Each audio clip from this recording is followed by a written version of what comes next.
The Third Fleet left Earth's solar system 3 days after Admiral Kate Morgan received permission to help the Kepler Alliance. 12 ships moved through space toward an unknown war. The flagship UES Liberty led the way, followed by the heavy cruisers UES Phoenix and UES Thunder. Behind them came the destroyers, UES Lightning, UES Storm, and UES Comet. 6 support ships carried extra supplies and equipment. Commander Jake Miller stood in the Liberty's war room, looking at tactical displays. As the fleet's main tactical officer, it was his job to prepare for the coming battle. The room was filled with screens showing ship positions, weapon specifications, and battle plans. "Jake, what do you think of the enemy footage the aliens sent?" "Us," Admiral Morgan asked as she entered the room. Jake pointed to one of the screens. "Ma'am, the Vorthak use energy weapons almost exclusively. Laser cannons, plasma beams, and some kind of particle weapon. Their ships have thick armor and strong energy shields." Kate studied the battle recordings. Vorthak ships looked strange, like they were part machine and part living creature. They had curved hulls that seemed to grow rather than being built. Their weapons fired bright beams of energy that could cut through Alliance ships easily. "They also use swarm tactics," Jake continued. "Lots of small fighter craft that attack in groups. The big ships stay back and provide heavy fire support." Chief Engineer Amy Torres joined them in the war room. She had been studying the technical data about Vorthak ships. "Admiral, their technology is impressive but different from ours. They seem to focus on energy manipulation and biological engineering." "What do you mean?" Kate asked.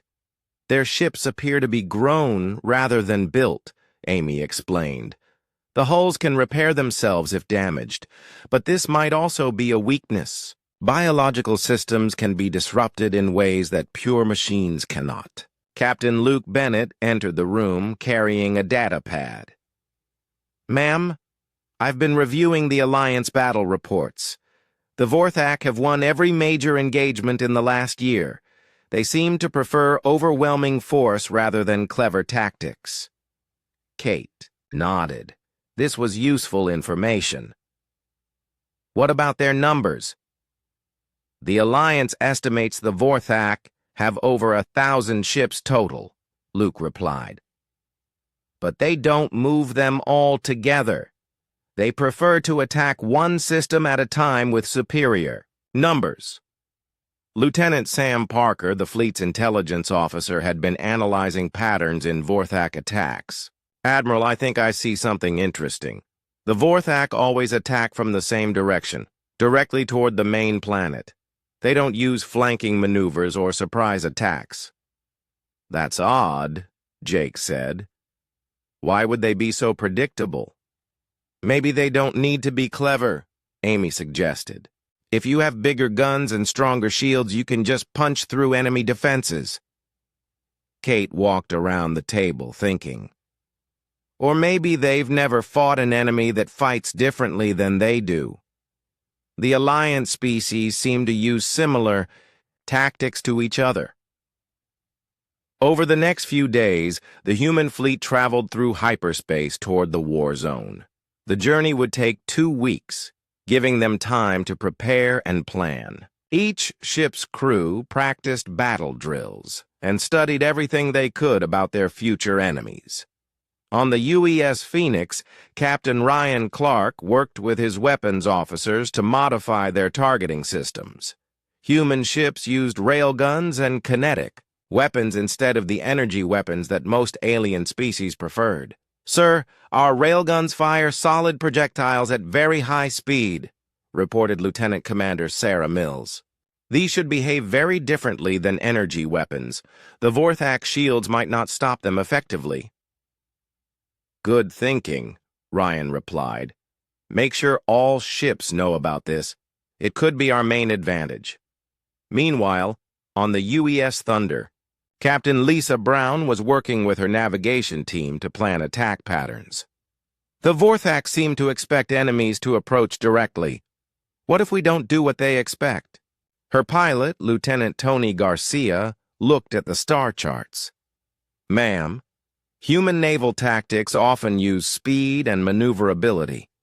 We could try hit-and-run attacks instead of standing in one place and trading shots. Dr. Helen Ward, the fleet's xenobiologist, spent her time learning about the different Alliance species. Each race had different strengths and weaknesses that could be useful in battle. The Altarians were good at long-range scanning, while the Crystallians had excellent defensive technology. If we can coordinate with them properly, we might be able to create battle plans that use everyone's abilities, she told Admiral Morgan during their daily briefing. As the fleet continued its journey, they received regular updates from the war zone. The news was not good. 3 more Alliance worlds had fallen to Vorthak attacks. Millions of civilians had been evacuated, but many more were trapped on conquered planets. Lieutenant Maria Santos, the fleet's communications officer, worked around the clock to stay in contact with Alliance forces. Admiral, the situation is getting worse. The Alliance has lost half their remaining fleet in the last week. Kate felt the pressure of time. Every day they spent traveling was another day the Alliance grew weaker. But there was nothing they could do except arrive as quickly as possible and hope they weren't too late. On the 10th day of their journey, the fleet received a priority message from Ambassador Zethkri. The alien appeared on screen looking even more worried than before. Admiral Morgan, the Vorthak have begun their final offensive.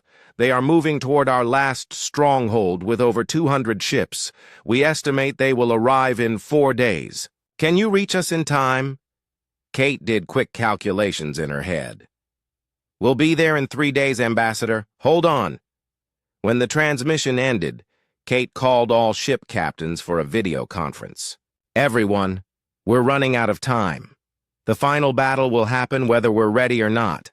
I want all ships at maximum readiness when we arrive. Captain Ben Rogers of the UES Lightning spoke first.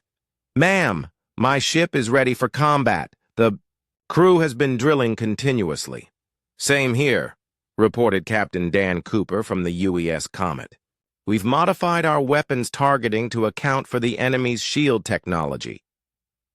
What's our plan when we arrive? Asked Captain Emma Stone of the UES Storm. Kate looked at her tactical displays. We're going to do what humans do best. We're going to surprise them. The last 3 days of the journey passed quickly. The crew made final preparations, checked all systems one more time, and mentally prepared for battle. Many had never fought against alien enemies before, but they were confident in their training and their ships. Commander Jake Miller spent the final day creating detailed battle plans with input from all ship captains. They would not fight like the Alliance species did. Instead, they would use human military doctrine adapted for space combat. Remember, Jake told the other officers, we have speed, maneuverability, and weapons they've never seen before. Use those advantages. As the fleet prepared to drop out of hyperspace at their destination, Admiral Morgan addressed all 12 ships. This is Admiral Morgan speaking to all vessels. We are about to help allies who are fighting for their survival. Show them what humans can do.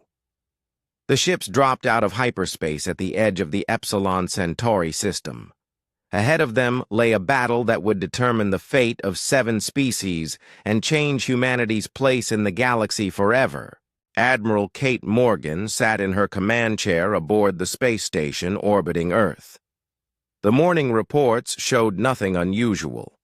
Trade ships moved between planets, patrol vessels checked the outer system, and everything seemed peaceful. Then the communication officer turned toward her with a worried look. Admiral, we're getting a strange signal from deep space. It's not human, and it's marked as urgent.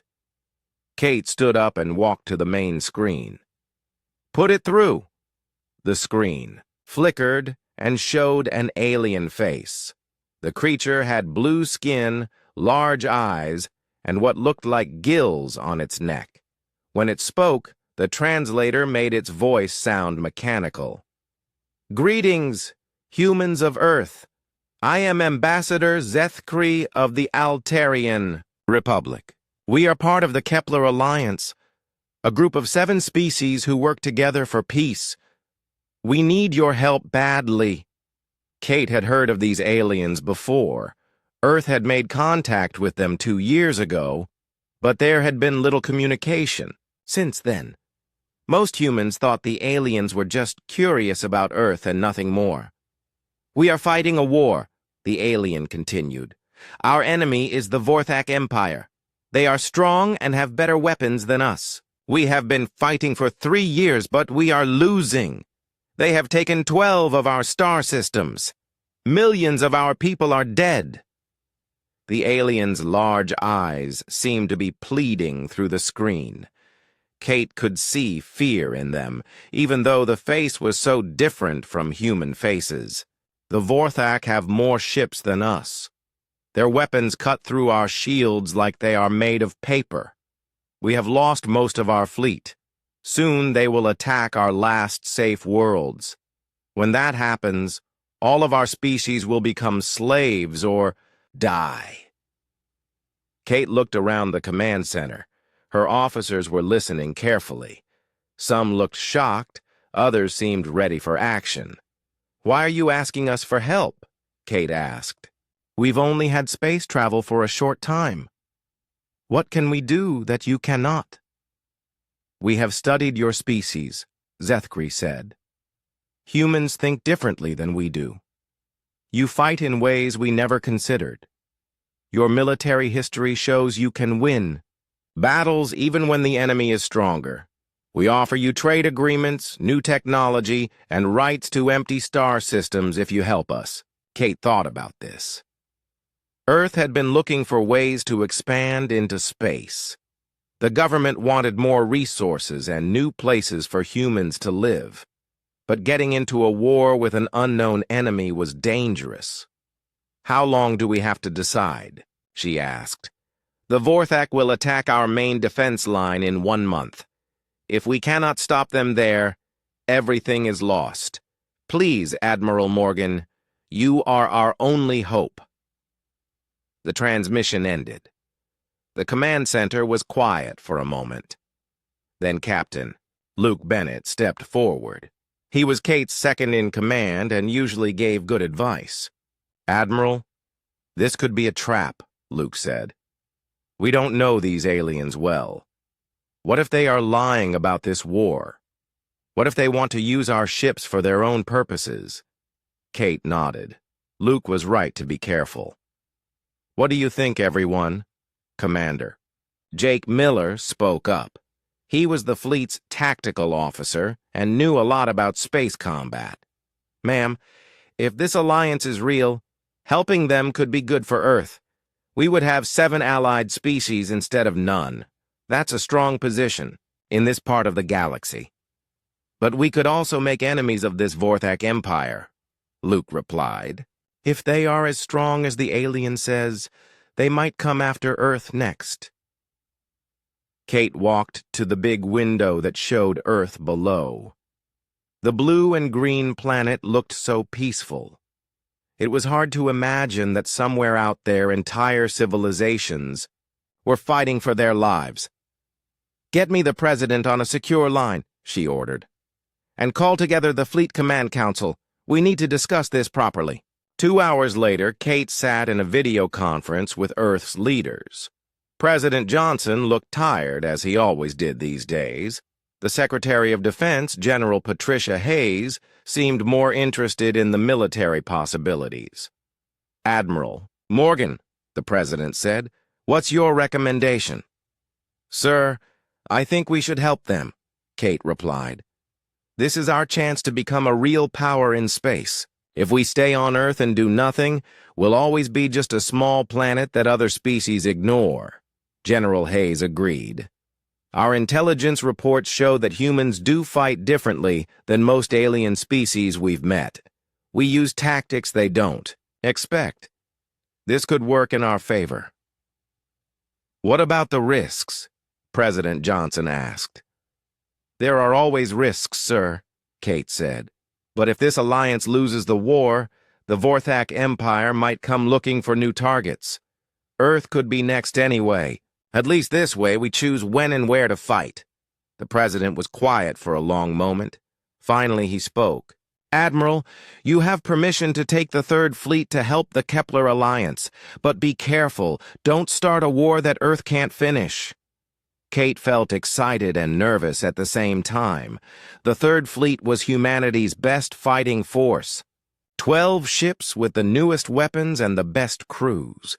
If anyone could make a difference in this war, it would be them. "Thank you, sir," she said. "We'll leave as soon as the ships are ready." That night, Kate stood on the observation deck of her flagship, the UES Liberty. Tomorrow, they would begin the journey to an alien war. She thought about her crew, about Earth, and about the unknown enemy they would soon face. Captain Luke Bennett joined her at the window. "Second thoughts?" he asked. "No," Kate said. "This is what we trained for. Besides, it sounds like these aliens really need our help." "I hope we're good enough to make a difference," Luke replied. Kate smiled. "Luke, we're humans. We've been fighting wars and winning against bigger enemies for thousands of years. Space won't change that." The next morning, orders went out to all ships of the Third Fleet. They had 48 hours to prepare for departure. The crew loaded extra ammunition, checked all systems, and said goodbye to their families. Kate sent a message back to Ambassador Zethkri. "This is Admiral Kate Morgan of the Earth Defense Force. The Third Fleet is coming to help you. We'll be there in 2 weeks. Hold on until then." As the human ships prepared to leave Earth's solar system, nobody knew that they were about to change the balance of power in the galaxy forever. The human fleet emerged from hyperspace at the edge of the Epsilon Centauri system. Admiral Kate Morgan stood on the bridge of the UES Liberty, watching the tactical display as it filled with contacts. Dozens of alien ships moved in defensive formations around the third planet. These were the remains of the Kepler Alliance fleet. "Admiral, we're being hailed by multiple alien vessels," reported Lieutenant Maria Santos from her communications station. "Put the Alliance flagship on screen," Kate ordered. The main display showed the bridge of an alien ship. Kate recognized Ambassador Zethkri immediately, but he was standing next to several other aliens she had never seen before. Each looked completely different from the others. "Admiral Morgan," Zethkri said through the translator, "thank you for coming. These are the military commanders of our alliance." A tall alien with crystal-like skin stepped forward. "I am General Vextar of the Crystallian Defense Force. We have heard much about human military capabilities, but I must ask, how can 12 ships help us when we have 87 vessels and are still losing this war?" Kate could hear doubt in the alien's translated voice. She understood why they would be skeptical. "General, sometimes it's not about how many ships you have. It's about how you use them." Another alien commander spoke up. This one had green scales and multiple arms. "I am Fleet Commander Yuilon of the Zeridian Navy. Admiral Morgan, we appreciate your offer of help, but you should know what you are facing. The Vorthak fleet approaching this system has over 200 ships, including massive dreadnoughts that are larger than anything we possess." Captain Luke Bennett stepped up beside Kate. He had been studying the Alliance tactical data during their journey. "Commanders, may we see your current battle plans?" General Vextar looked surprised. "Battle plans? We intend to form a defensive line around the planet and fight until we cannot fight anymore." What other options do we have? Kate exchanged glances with Luke. This explained a lot about why the Alliance was losing. General, we'd like to propose some changes to your strategy. Captain Ryan Clark, please join us. A few minutes later, Captain Ryan Clark's image appeared on screen from the UES Phoenix. He had been developing new tactical approaches during their journey. Commanders, I've been studying Vorthak battle footage. They always attack in the same formation. Heavy ships in the center, fighters on the flanks, everything moving forward together. Yes, that is their standard approach, confirmed Yuilon. It has been very effective against us. But what if we don't fight them the way they expect? Ryan continued. What if instead of forming a defensive line, we use multiple attack groups that hit them from different directions? The alien commanders looked confused. General Vextar's crystal-like features seemed to shift color. Attack groups. But our ships are designed for fleet actions, not independent operations. Dr. Helen Ward had been listening from her position near the science station. She stepped forward with her analysis of Alliance species capabilities. Admiral, I've been studying the different species in the Alliance. Each has unique abilities that could be very useful if coordinated properly. Kate nodded for her to continue. Dr. Ward addressed the alien commanders directly. General Vextar, Crystallian ships have the best defensive systems. Commander Yuilon, Zeridian vessels are fast and maneuverable. The Altarians have excellent sensors for long-range detection. What are you suggesting? Asked Zethkri. Instead of everyone fighting the same way, we use each species for what they do best, Kate explained. The Crystallians form a strong defensive core. The Zeridians conduct fast attacks on the flanks. The Altarians provide early warning and targeting data. A new alien commander joined the conversation. This one looked like a large insect with multiple eyes. I am Admiral Kethsa of the Mantarid Fleet. This sounds like it could work, but we have never coordinated different species in such complex maneuvers. Commander Jake Miller had been quiet, studying the Alliance ship positions on his tactical display. Now he spoke up. Admirals, I think I see the problem. You've been fighting as 7 separate fleets instead of one unified force. That is correct, admitted Yuilon. Each species uses our own tactics and communication systems. Coordination has been difficult. Lieutenant Sam Parker looked up from his intelligence console. Sirs, I've been analyzing the battle records. The Vorthak have been defeating you by concentrating their forces against one species at a time. They break through your lines where different fleet types meet.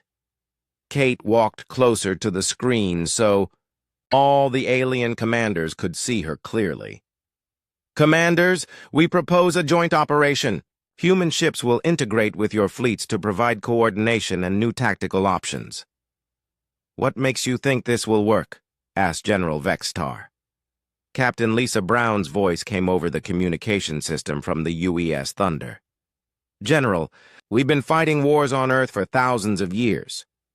One thing we've learned is that the side that adapts fastest usually wins. Commander Pete Nash from the UES Storm added, We've also learned that different fighting styles can work together if properly coordinated. Our ships are designed for flexibility. Dr. Helen Ward pulled up data on her console and shared it with the alien commanders. I've been studying your individual battle records. When Crystallian and Zeridian ships work together, they're much more effective than when fighting separately. The same is true for other combinations. Admiral Kethsa's multiple eyes focused on the data. This is interesting. Our own analysis never considered cross-species coordination at this level. There's something else, added Lieutenant Parker. The Vorthak seem to have never fought enemies that use kinetic weapons.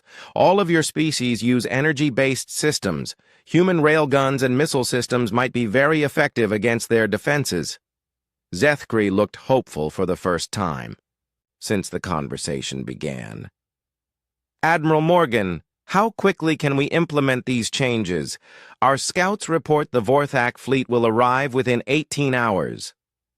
Kate looked at her officers, then back at the alien commanders. We can start immediately. First, we need to establish unified communication protocols so all ships can coordinate in real time. Lieutenant Santos, begin working with Alliance communication officers to link our systems, Kate ordered. Commander Miller, start developing integrated battle plans with the Alliance tactical staff. General Vexus Tar still looked uncertain. Admiral, this is a major risk. If these new tactics fail, we will lose everything. General, with respect, you're going to lose everything anyway if you keep fighting the same way, Luke Bennett pointed out. The Vorthak have beaten these tactics repeatedly.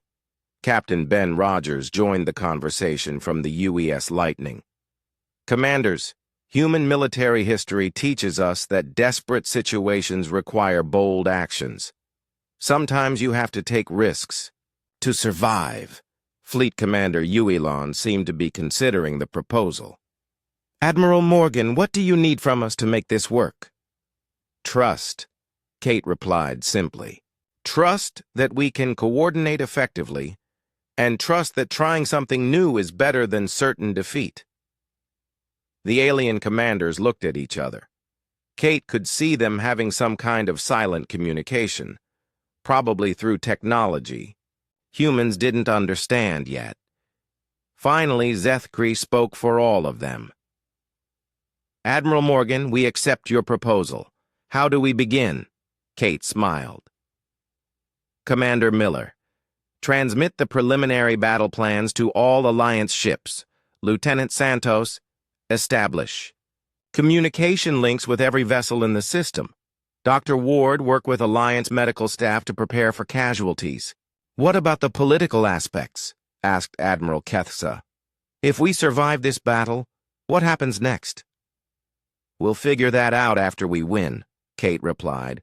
Right now, let's focus on making sure there is a next time. As the human officers began coordinating with their Alliance counterparts, Kate felt cautiously optimistic. The alien commanders seemed willing to try new approaches, and their ships had capabilities that could complement human tactics well. The real test would come when the Vorthak fleet arrived. Then they would see if cooperation between species could overcome the enemy's technological advantages. The next 18 hours passed quickly as humans and aliens worked together to prepare for the largest space battle in galactic history. Admiral Kate Morgan moved between ships, coordinating plans and building trust with Alliance commanders. The integration of 7 different species and human tactics was more complex than anyone had expected.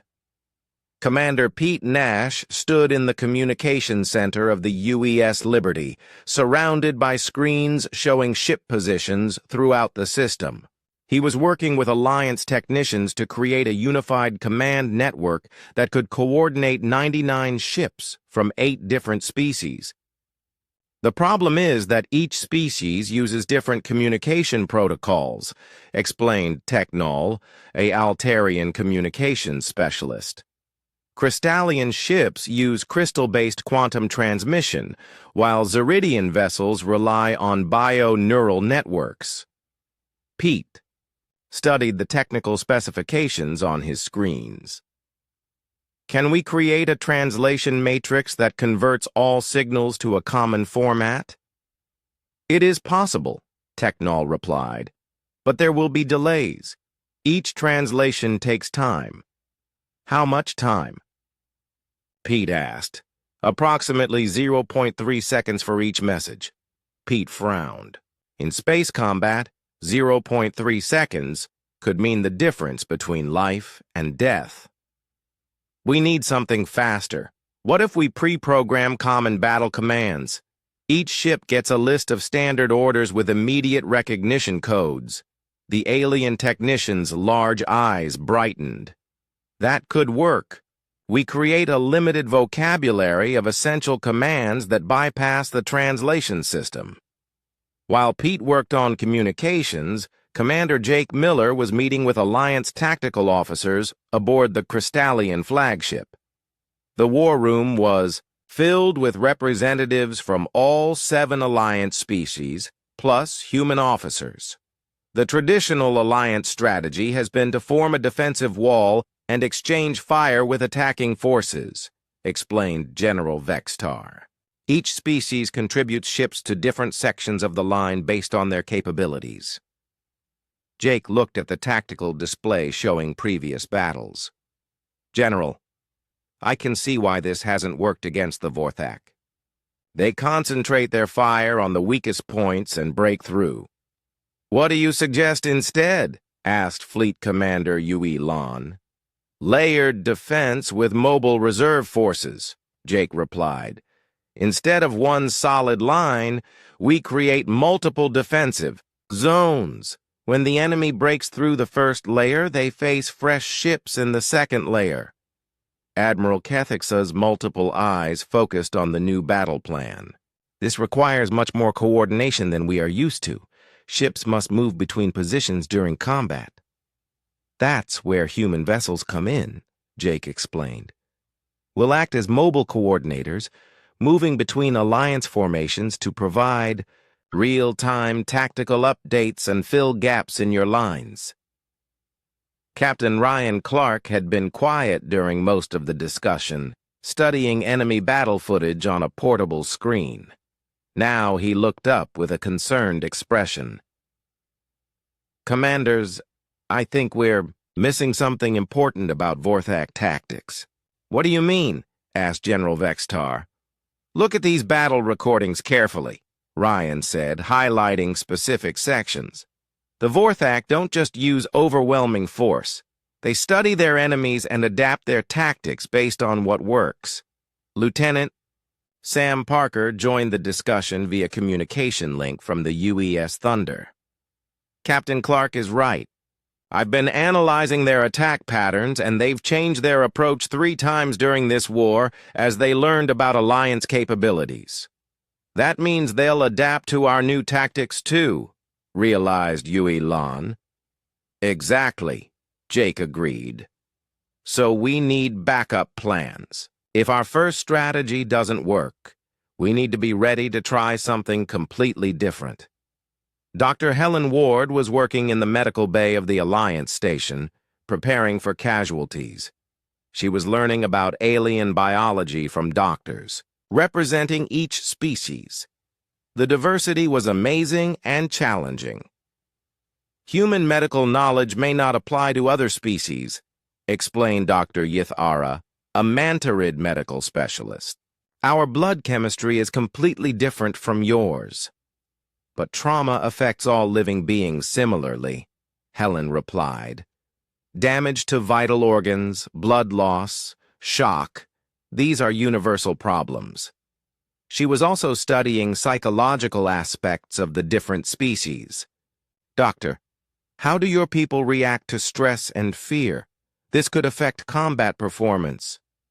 Mantarids become more focused under stress, Dr. Yithara replied. But Zeridians tend to become more aggressive, sometimes to the point of taking unnecessary risks. This information was important for battle planning. Helen sent reports to Admiral Morgan about how different species might behave during combat. Lieutenant Maria Santos was working around the clock to establish communication links with every ship in the system. The technical challenges were enormous, but she was making progress with help from Alliance specialists. We now have direct communication with 89 ships, she reported to Admiral Morgan. 10 vessels are still having compatibility problems. What kind of problems? Kate asked. 3 Crystallian ships use an older communication system that doesn't interface with the newer networks. 7 Zeridian vessels have bio-neural networks that are incompatible with electronic systems. Kate considered the options. Can those ships follow prearranged signals? Light patterns, formation changes, things like that? Yes, ma'am. We're developing a visual communication system for ships that can't link directly. As the hours passed, the combined fleet slowly organized itself into the new battle formation. Human ships were distributed throughout the alliance formations, ready to provide coordination and tactical flexibility. Captain Lisa Brown spent time with Zeridian pilots, learning about their fast attack ships. Your vessels are much more maneuverable than ours, she observed. You could conduct hit-and-run attacks that our heavier ships cannot perform. Hit-and-run attacks? Asked Squadron Leader Velthar. We are not familiar with this concept. You attack quickly, cause damage, then retreat before the enemy can respond effectively, Lisa explained.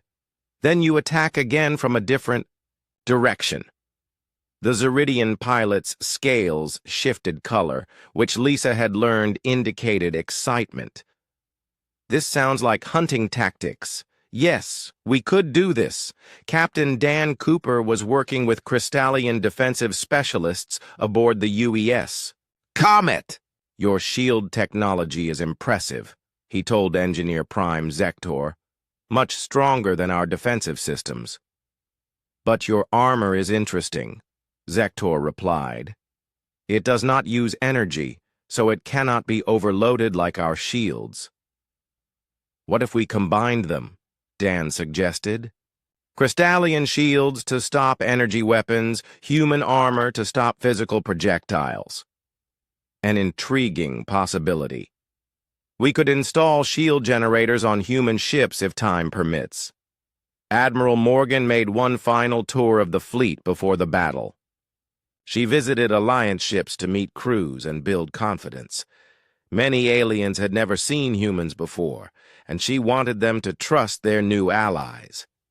Admiral, said Captain Etherian of an Altarian cruiser, my crew is nervous about fighting, alongside humans.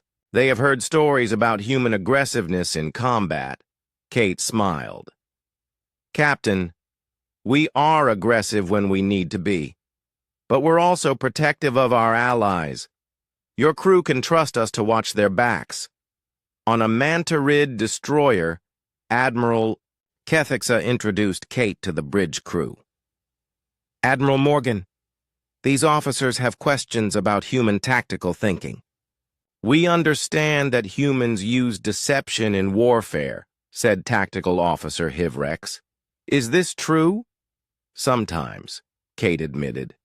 We might pretend to retreat to draw enemies into a trap, or fake an attack in one place while really attacking somewhere. Else, is that a problem? No, Hivrex replied, his multiple eyes gleaming.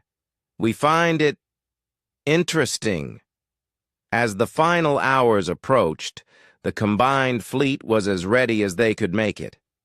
99 ships from 8 different species organized into a flexible battle formation that could adapt to changing conditions. Admiral, reported Lieutenant Parker, long-range sensors are detecting movement at the edge of the system. The Vorthak fleet is approaching. Kate returned to the Liberty and took her position on the bridge. All ships, this is Admiral Morgan. The enemy is coming. Remember your training, trust your allies, and show them what cooperation can accomplish. The calm before the storm was ending. Soon, they would learn if unity could overcome superior firepower. The Vorthak fleet appeared at the edge of the Epsilon Centauri system, like a dark storm approaching from deep space. Admiral Kate Morgan watched her tactical displays as sensor contacts multiplied across the screen. 213 enemy ships dropped out of hyperspace in perfect formation. My God, whispered Lieutenant Sam Parker from his intelligence station. They're massive. The enemy vessels looked unlike anything in human or Alliance fleets. Each ship appeared to be a hybrid of living tissue and advanced technology. Curved, organic hulls pulsed with bioluminescent patterns, while mechanical weapons and engine systems were integrated seamlessly into the biological structure. "Admiral, we're receiving a transmission from the enemy fleet," reported Lieutenant. "Maria Santos, put it on screen," Kate ordered. The main display showed a creature that was clearly Vorthak. It stood nearly 3 meters tall, with 4 arms ending in clawed hands. Its head was elongated with multiple eyes, and breathing slits along its neck opened and closed rhythmically. When it spoke, its voice was deep and threatening. "Primitive species of this system. I am Overlord Thekvar, of the Vorthak 4th Conquest Fleet. You have 1 standard hour to surrender unconditionally. Those who submit will become servants of the Empire. Those who resist will be destroyed." The alien's multiple eyes seemed to focus directly on the camera, creating an intimidating effect. "Your alliance has already lost this war. Prolonging resistance will only increase the suffering of your people. Choose wisely." The transmission ended, leaving the combined fleet in tense silence. Kate looked around her bridge crew. Despite the impressive enemy display, she saw determination rather than fear on their faces. "Opinions?" she asked. Commander Jake Miller checked his tactical analysis. "Ma'am, they're using a standard conquest formation. Heavy battleships in the center, surrounded by cruisers and destroyers, fighter squadrons on the flanks." "It's exactly like the battle footage we studied," added Captain Luke Bennett. "They're not even trying to surprise us." Dr. Helen Ward looked up from her xenobiology console. "Admiral, I'm analyzing the enemy ship configurations. Those aren't just ships. They're living organisms with technological implants." "What does that mean for our battle plans?" Kate asked. "Living tissue responds differently to damage than metal and composite materials," Helen explained. "It can heal itself, but it also has biological vulnerabilities." Lieutenant Parker studied the enemy formation more closely. "Admiral, I count 8 dreadnoughts, 37 heavy cruisers, 78 destroyers, and 90 smaller vessels, plus approximately 300 fighter craft." Kate opened a communication channel to all Alliance ships. "This is Admiral Morgan to all vessels. The enemy has arrived as expected. Execute Battle Plan Alpha. All ships acknowledge." Confirmations came in from across the fleet as Alliance commanders reported their readiness. General Vex Tar's Crystallian forces formed the defensive core around the planet. Fleet Commander Uilon's Zeridian ships took positions for flanking attacks. The other Alliance species distributed themselves according to the integrated battle plan. "Human ships, take your coordination positions," Kate ordered. "Remember, we're the glue that holds this formation together." The UES Phoenix moved to support the Crystallian defensive line. Captain Ryan Clark opened a channel to General Vextar. "General, Phoenix is in position to provide tactical coordination and fire support." "Acknowledged, Captain Clark. It is good to have you with us." "Captain, Lisa Brown maneuvered the UES Thunder to link up with Zeridian fast attack squadrons." "Squadron Leader Velthar, Thunder is ready to coordinate your strikes." "Excellent, Captain Brown. We are eager to show these invaders our hunting skills." The other human ships took similar positions throughout the Alliance formation. Each would serve as a communication hub and tactical coordinator for their assigned Alliance units. As the fleets faced each other across the vast space around the planet, the Vorthak began their advance. The enemy formation moved forward slowly but steadily, maintaining perfect discipline. Their larger ships stayed in the center while fighters spread out to cover the flanks. "They're not in any hurry," observed Commander Miller. "Very confident." "Maybe too confident," Kate replied. Lieutenant Santos, are our communication networks functioning properly? Yes, ma'am. All ships are linked and ready for coordinated action. Captain Ben Rogers called in from the UES Lightning. Admiral, I'm detecting unusual energy readings from the enemy ships. Their weapon systems are charging up. How long until... They're in firing range? Kate asked. At current speed, approximately 12 minutes, replied Lieutenant Parker. Kate studied the tactical display, watching both fleets converge. The Vorthak formation was impressive and intimidating, but it was also predictable. They had used the same approach in every battle for 3 years. Admiral, came a transmission from Ambassador Zethkri aboard the Alliance flagship. The enemy formation is exactly as they used against our previous defensive lines. Perhaps this time will be different. It will be different, Kate assured him.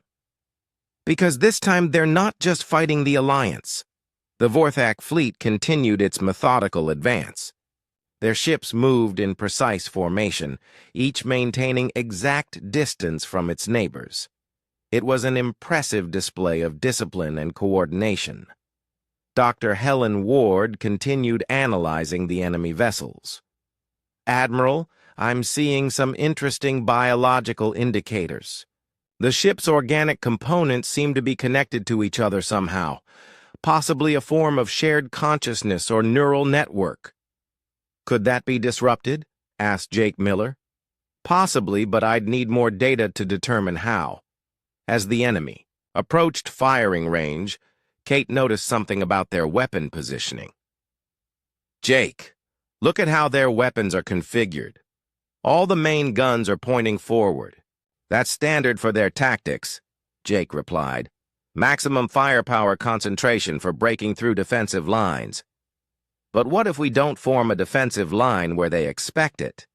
Kate opened a fleet-wide communication channel. All ships, this is Admiral Morgan. The enemy is approaching exactly as predicted. Prepare to execute Tactical Shift Delta on my command. The minutes passed slowly as the two fleets closed distance. Tension filled every bridge as crews prepared for battle. Many Alliance personnel had never fought alongside humans before, while the human crews had never faced enemies like the Vorthak. Enemy fleet entering maximum weapons range, reported Lieutenant Parker. The Vorthak ships began charging their energy weapons. Bright patterns of light ran along their organic hulls as biological power systems fed energy to technological weapon systems. The sight was both beautiful and terrifying. They're about to open fire, warned Captain Clark from the Phoenix. Kate watched the tactical display carefully. The enemy was moving exactly as their battle analysis had predicted. All ships, stand by for Tactical Shift Delta. The Vorthak fleet reached optimal firing position and began to discharge their weapons. Brilliant beams of energy lanced across space toward the Alliance positions. The attack was devastating and precisely coordinated. But the Alliance ships were no longer where the Vorthak expected them to be. Execute Delta now, Kate commanded. The entire Allied formation suddenly shifted. Crystallian ships that had been in the center moved aside to reveal human ships positioned behind them. Zeridian. Squadrons that had appeared to be on the flanks were actually hidden behind larger vessels. The Mantarid and Altarian ships split their formations to create gaps in the defensive line.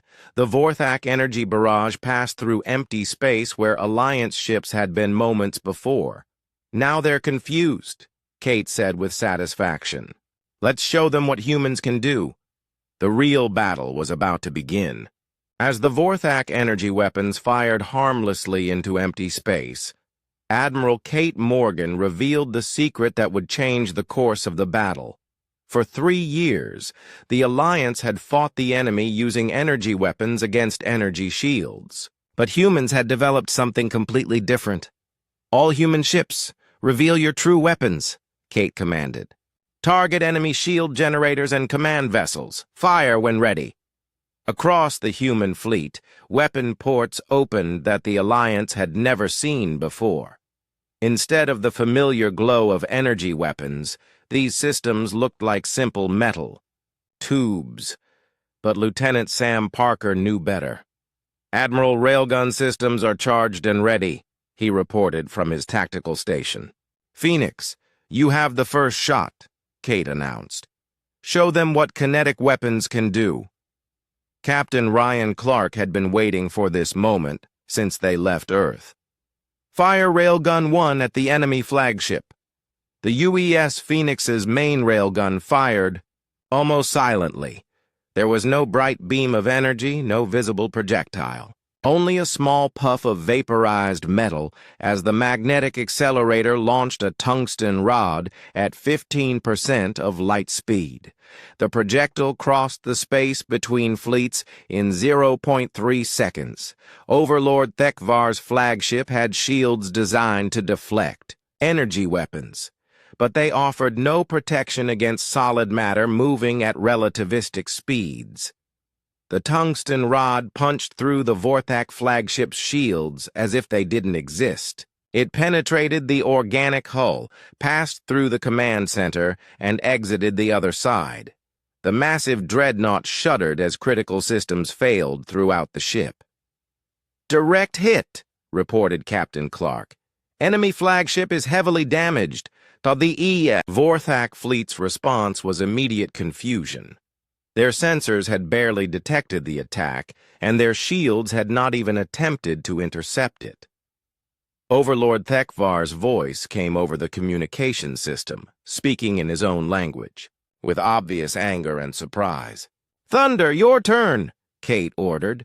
"Target that cluster of heavy cruisers." Captain Lisa Brown's ship fired 3 railgun rounds in rapid succession. Each projectile found its target, punching through shields and armor with devastating effect. 2 Vorthak cruisers suffered critical damage, while a third lost all power and began drifting. "Lightning Storm, Comet, begin your attack runs," Kate commanded. "Show them human speed and maneuverability." The 3 human destroyers suddenly accelerated far beyond what the Vorthak had expected.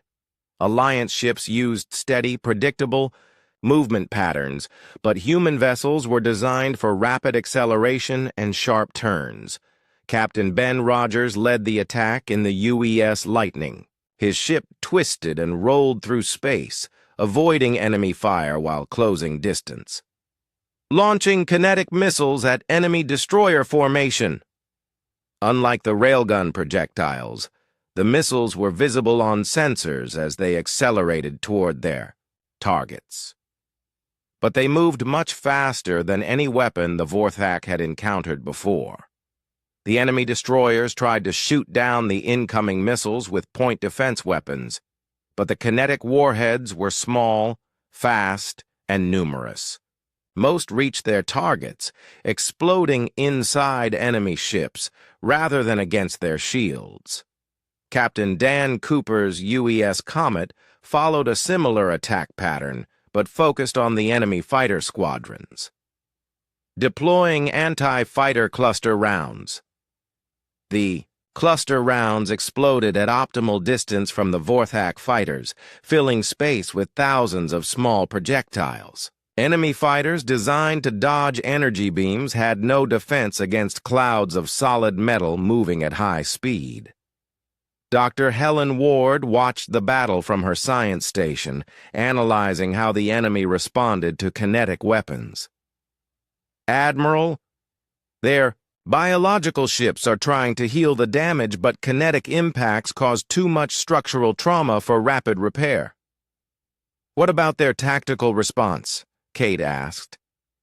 "They're confused," Helen replied. "Their sensors are designed to track energy signatures. Our kinetic weapons produce minimal energy emissions until impact." Commander Jake Miller was coordinating the overall battle plan while monitoring Alliance ship performance. "Ma'am, the Alliance forces are taking advantage of enemy confusion. General Vexitar's Crystallian ships are advancing under cover of our attack. On the tactical display, Kate could see the Alliance vessels moving into new positions. With the Vorthak focused on the unexpected human attacks, they weren't responding effectively to Alliance maneuvers. Phoenix, continue targeting enemy. Command ships, Kate ordered. We need to disrupt their coordination. Captain Ryan Clark's crew had identified several Vorthak vessels that appeared to be command and control platforms. These ships had different energy signatures and were positioned to oversee fleet operations. Targeting enemy coordination vessel. Bearing 27 Mark IV, Clark reported. Firing railgun 2. Another tungsten rod lanced across space, striking a Vorthak heavy cruiser that was transmitting orders to nearby ships. The impact severed biological nerve networks that connected the vessel to others in the fleet. Lieutenant Maria Santos monitored enemy communications. Admiral, their coordination is breaking down. We're intercepting confused signals between enemy ships. Captain Emma Stone joined the battle from the UES Storm, focusing on enemy support vessels, targeting what appears to be an enemy supply ship. These biological vessels probably need specialized support. Her attack damaged a Vorthak vessel that was providing some kind of biological support to nearby ships. Almost immediately, the surrounding enemy vessels began showing signs of stress. Interesting, observed Dr. Ward. Their fleet operates like a single organism. Damage to support vessels affects combat effectiveness of nearby ships. The human destroyers continued their high-speed attacks, never staying in one place long enough for enemy weapons to target them effectively. Their maneuverability was far superior to anything the Vorthak had faced before. Admiral, called Captain Clark from the Phoenix. Enemy flagship is attempting to withdraw from the battle line. Kate smiled grimly. Don't let them escape. All human ships. Focus fire on Overlord Thekvar's vessel. Let's see how their leadership handles being personally threatened. The concentrated human attack overwhelmed the flagship's biological repair systems. Multiple railgun hits and kinetic missile impacts caused cascading failures throughout the organic vessel. Lieutenant Parker monitored enemy fleet movements. Ma'am, the Vorthak formation is starting to collapse. Ships are moving independently instead of maintaining formation discipline. That's our cue, Kate announced. All Alliance ships, begin your coordinated attack. The enemy is disorganized and vulnerable. Fleet Commander Yuilon's Zeridian squadron struck first, using the hit-and-run tactics they had practiced with human coordination. Their fast ships attacked enemy flanks, while larger Alliance vessels provided supporting fire.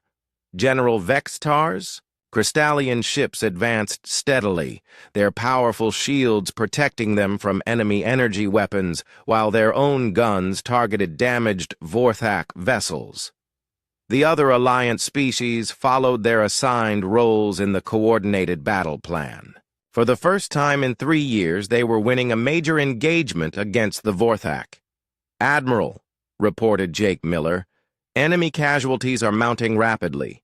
They've lost 18 ships already, including the flagship. Kate watched as Overlord Thekvar's massive dreadnought finally succumbed to accumulated damage. The organic vessel's bioluminescent patterns flickered and died as its neural networks failed. The enemy commander is dead, announced Lieutenant Santos. We're detecting leadership signals from multiple ships now. They're fighting without unified command. Perfect, Kate replied. All ships, press the attack. Let's finish this before they can reorganize.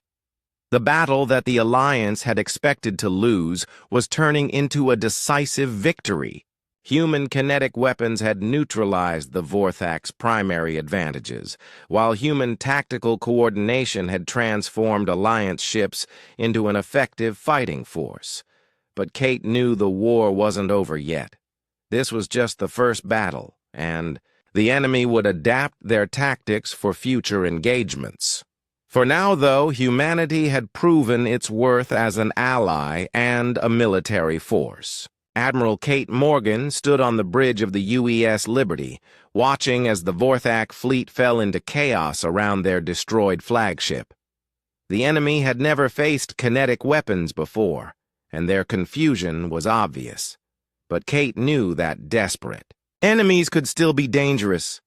"All ships, this is Admiral Morgan," she announced over the fleet communication system. "The enemy is disorganized but not defeated. Execute final attack pattern Omega. Let's end this war today."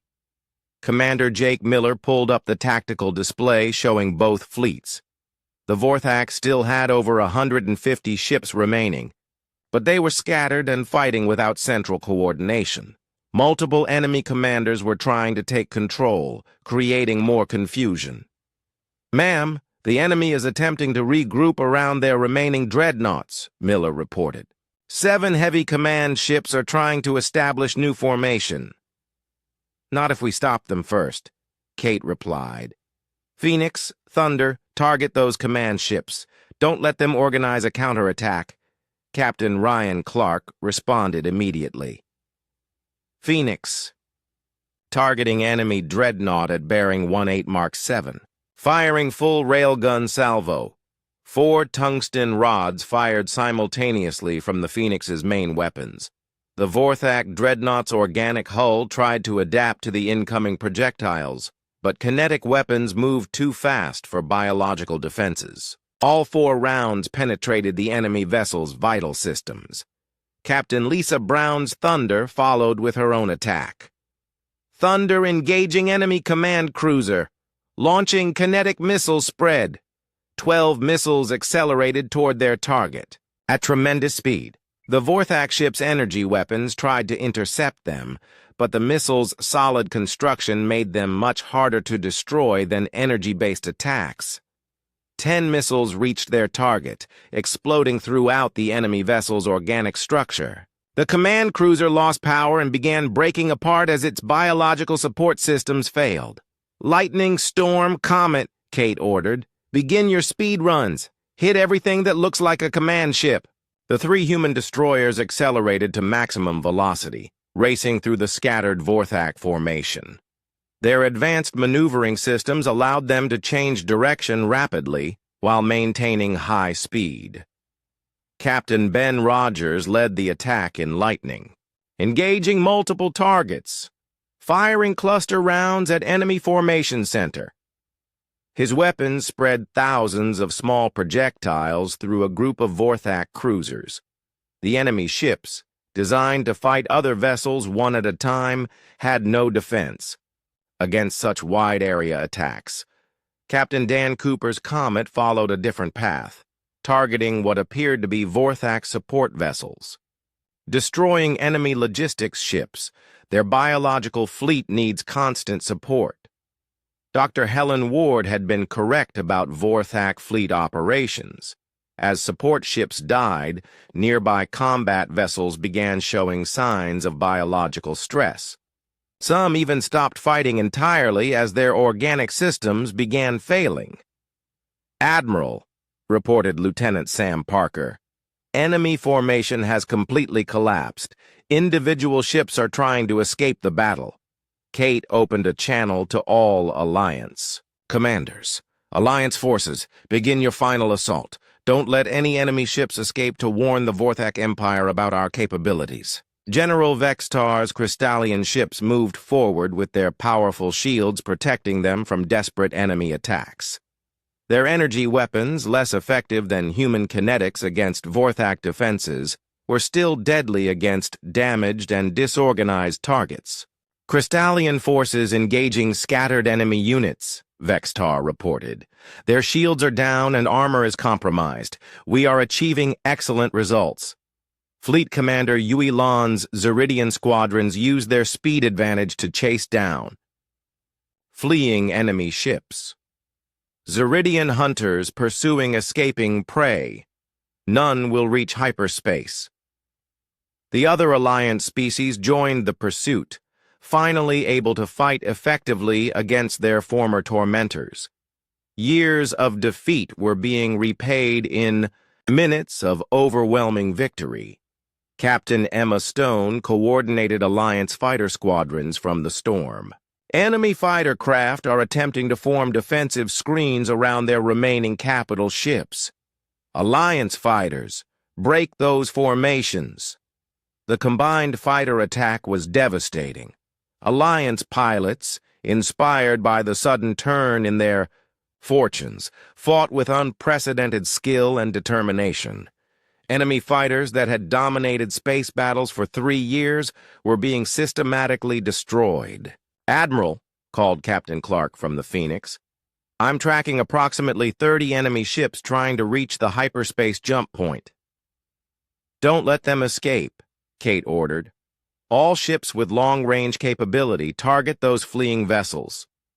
The human ships' railguns had much longer effective range than Alliance energy weapons. Tungsten rods could travel across entire star systems without losing effectiveness, making them perfect for long-range precision strikes. "Phoenix firing at extreme range," Clark reported. "Target is hit. Enemy heavy cruiser destroyed." Thunder. "Confirming long-range kill," added Captain Brown. "Enemy destroyer eliminated before reaching jump point." Lieutenant Maria Santos monitored enemy communications as the battle reached its climax. "Admiral, we're intercepting panic signals from enemy ships. They're requesting immediate evacuation and calling for reinforcements. Can any of their messages reach the Vorthak Empire?" Kate asked. "Negative, ma'am. We're jamming all hyperspace communication attempts." Dr. Helen Ward looked up from her analysis station with an important discovery. "Admiral, I've been studying the enemy biological systems. When their command ships are destroyed, nearby vessels lose coordination completely. It's like cutting the brain from a nervous system." "Interesting," Kate replied. "Jake, identify any remaining command vessels and prioritize them for destruction." Miller's tactical analysis quickly located the few enemy ships still trying to coordinate resistance. "Ma'am, I count 4 possible command vessels still functional." "All human ships, target those command vessels immediately," Kate ordered. "Let's cut the head off this snake." The coordinated human attack eliminated the remaining Vorthak command ships within 30 seconds. As each command vessel died, nearby enemy ships lost their ability to fight effectively. Captain Ben Rogers reported from Lightning, "Admiral, enemy resistance has ceased. Remaining ships are either disabled or surrendering." The space around Epsilon, Centauri, was filled with the debris of what had been the mighty Vorthak Fourth Conquest fleet. Of the 213 ships that had arrived to finish off the Alliance, fewer than 20 remained functional, and those were damaged and surrendering. "Total enemy casualties," reported Lieutenant Parker.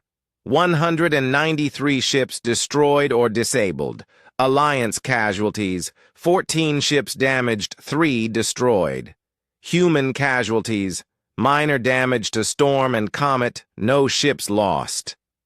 Kate could hardly believe the numbers. The battle that everyone expected the Alliance to lose had become the most decisive victory in the war. "All ships, this is Admiral Morgan," she announced. "Cease fire and begin rescue operations for enemy survivors. The battle is over." "Commander," Miller looked at the tactical display showing the complete destruction of the enemy fleet. "Ma'am, how long did the active combat phase last?" Lieutenant Santos checked her chronometer. "Sir, from first shot to enemy surrender, 3 minutes and 47 seconds. The bridge crew looked at each other in amazement. The largest space battle in galactic history had been decided in less than 4 minutes. Human kinetic weapons and tactical coordination had completely revolutionized space warfare. "Admiral," came a transmission from Ambassador Zethkree. "On behalf of the Kepler Alliance, I thank you for this impossible victory. You have saved all of our species. Kate smiled as she looked out at the debris field that had been the Vorthak invasion. Force. Ambassador, this is just the beginning. Now we need to make sure they never threaten anyone again. The human fleet had arrived in the war zone, and the enemy was gone in seconds.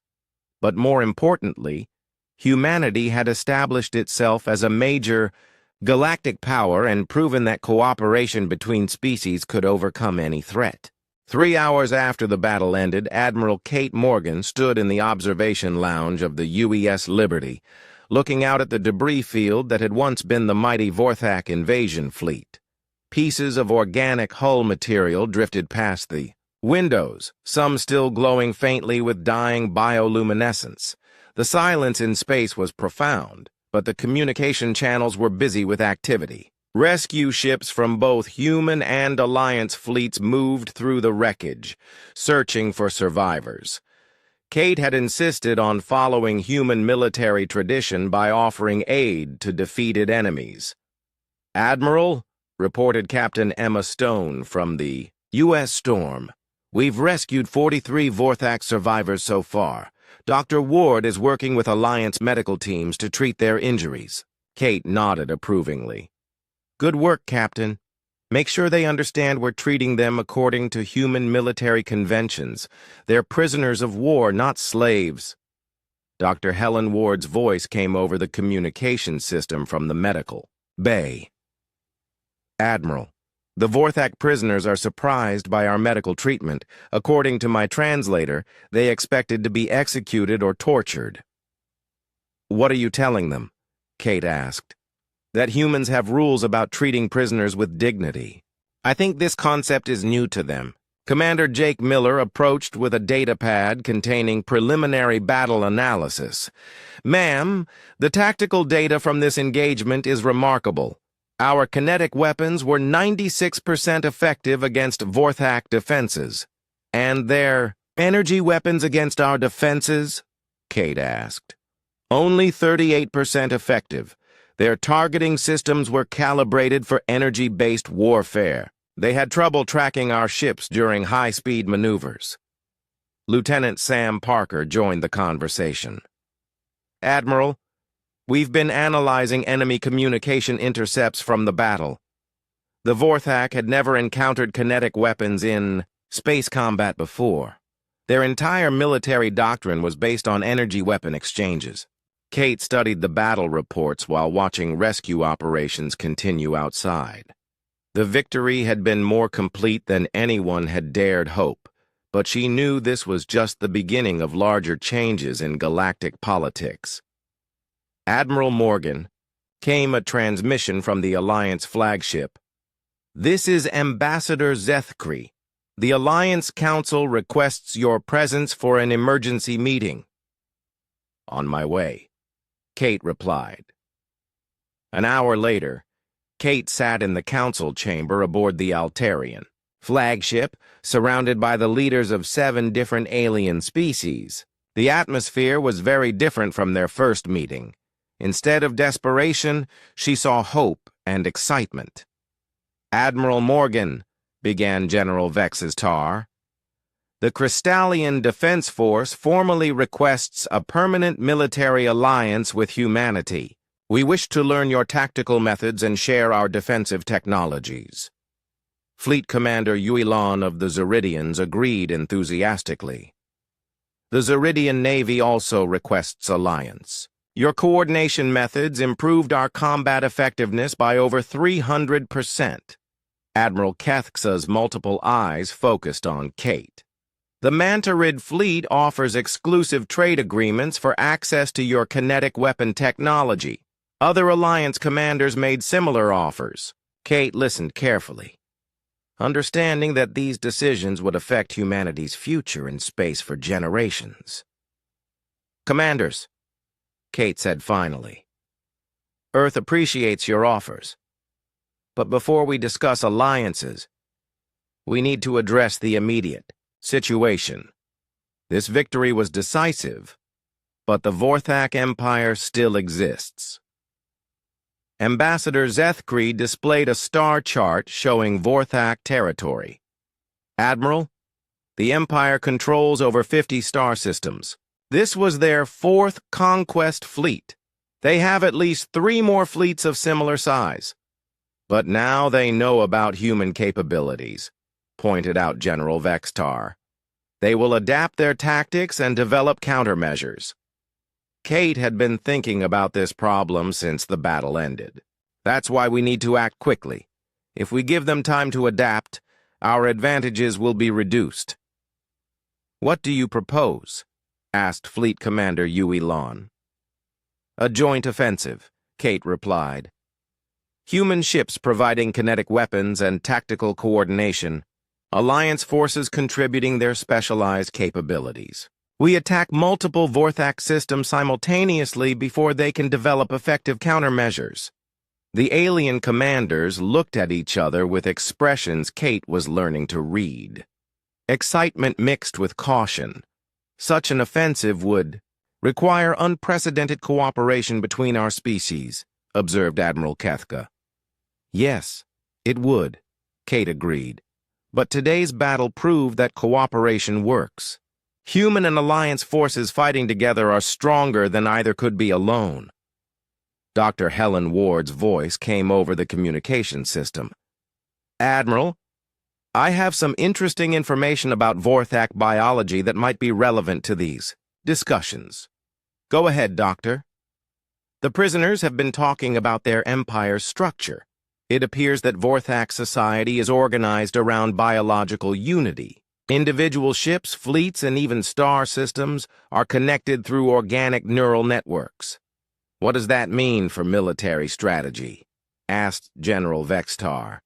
If we can disrupt their biological command networks, we might be able to cause system-wide paralysis, Helen explained.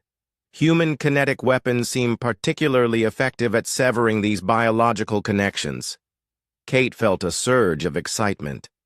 Doctor, could human weapons disable entire Vorthak star systems by targeting their command nodes? Possibly. I need more data to be certain, but the initial evidence is promising. Admiral Kethsa's multiple eyes gleamed. This could change everything. Instead of conquering Vorthak systems, we could liberate them by freeing enslaved populations. Liberation. Rather than conquest, mused Fleet Commander Yui Lon. A very human concept. Kate stood up and walked to the star chart. Commanders, I propose we form a new alliance, not just for mutual defense, but for spreading freedom throughout this region of space. What would you call such an alliance? Asked Ambassador Zethkri. Kate thought for a moment. The Galactic Freedom Alliance. Open to any species that believes in cooperation, dignity, and the right of all beings to live free from oppression. The alien commanders discussed this proposal in their various languages and communication methods. Kate could see the excitement building as they realized the possibilities. Admiral Morgan, said General Vextar finally, the Crystallian Republic formally requests membership in this Galactic Freedom Alliance. The Zeridian Navy joins as well, added Yui Lon. One by one, each alliance species requested membership in the new organization. Kate felt a sense of history being made. Excellent, she said. Our first joint operation will be to liberate Vorthak slave worlds and capture their remaining fleets. Lieutenant Maria Santos's voice came over the communication system. Admiral, priority message from Earth Command. Put it through. The star chart was replaced by the image of Admiral Patricia Hayes, Earth's Secretary of Defense. Admiral Morgan, congratulations on your victory. The President has reviewed your battle reports and authorized expansion of human presence in your sector. Thank you, ma'am. What are our new orders? Establish a permanent human base in Alliance space and begin recruiting additional species. For expanded cooperation, You're also authorized to accept alien technology transfers that benefit Earth's defense capabilities. Kate smiled. Understood, ma'am. We'll begin implementation immediately. When the transmission ended, Kate turned back to the alien commanders. It appears Earth is committed to long-term cooperation with your species. Excellent, replied Ambassador Zethkri. We offer the Epsilon Centauri system as a base for joint operations. As the meeting concluded, Kate reflected on how much had changed in just a few hours. Humanity had arrived as a small, unknown species offering help to desperate allies. Now they were a major galactic power leading a new alliance that could reshape the balance of power across multiple star systems. Captain Luke Bennett met her as she returned to the Liberty. Admiral, how does it feel to be the most famous human in the galaxy? Kate laughed. Luke, 3 days ago, most aliens had never heard of humanity. Now we're organizing galactic military campaigns. I think we're going to be very busy for the next few years. As the human fleet prepared for its new role in galactic politics, Kate stood once again at the observation window. In the distance, she could see Alliance construction ships beginning to salvage useful technology from the Vorthak wrecks. The enemy fleet that had arrived to destroy the Alliance was now providing materials to build a stronger defense against future threats. It was, Kate thought, a perfect example of how cooperation could turn defeat into victory. The human fleet had indeed arrived in the war zone, and the enemy was gone in seconds. But more importantly, humanity had found its place among the stars, as a leader, protector, and friend to those who valued freedom. The galaxy would never be the same.